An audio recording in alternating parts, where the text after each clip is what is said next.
News చూస్తున్నాం. పాకిస్తాన్ను ఆర్థికంగా ఏకాచి చేసే దిశగా భారత్ చర్యలు వేగవంతం చేసింది. లష్కరే వంటి ఉగ్ర సంస్థలకు ఫండింగ్ చేస్తున్నందుకు పాకిస్తాన్కు తగిన శిక్ష పడేలా భారత్ ప్రయత్నిస్తోంది. తాజాగా ఫైనాన్షియల్ యాక్షన్ టాస్క్ ఫోర్స్లో కూడా పాక్ను తిరిగి గ్రే లిస్టులోకి చేర్చేందుకు చర్యలు మొదలుపెట్టింది.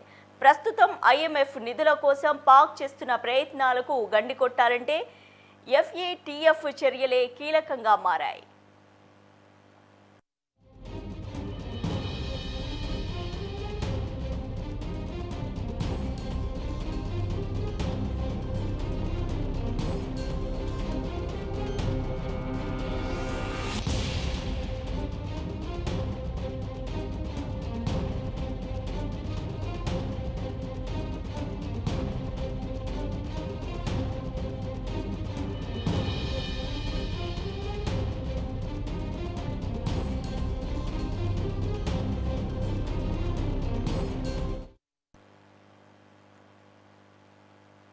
ఈసారి FATF భేటీలో పాక్పై నిఘాను పెంచాలన్న ప్రతిపాదనను భారత్ తీసుకొచ్చే అవకాశం ఉంది.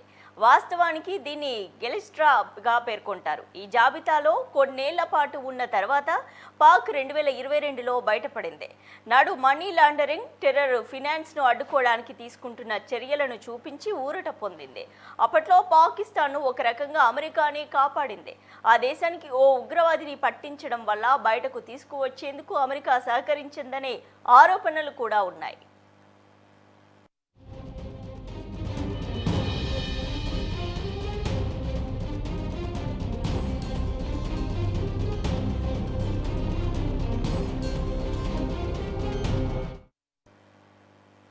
అప్పట్లో బయటపడ్డ పాక్ ఇప్పుడు మళ్లీ పెహల్గాం ఉగ్రవాద దాడి నేపథ్యంలో గ్రే లిస్టులోకి వెళ్లే అవకాశాలున్నాయి. ఇందుకోసం భారత్ తీవ్రంగా శ్రమిస్తోంది.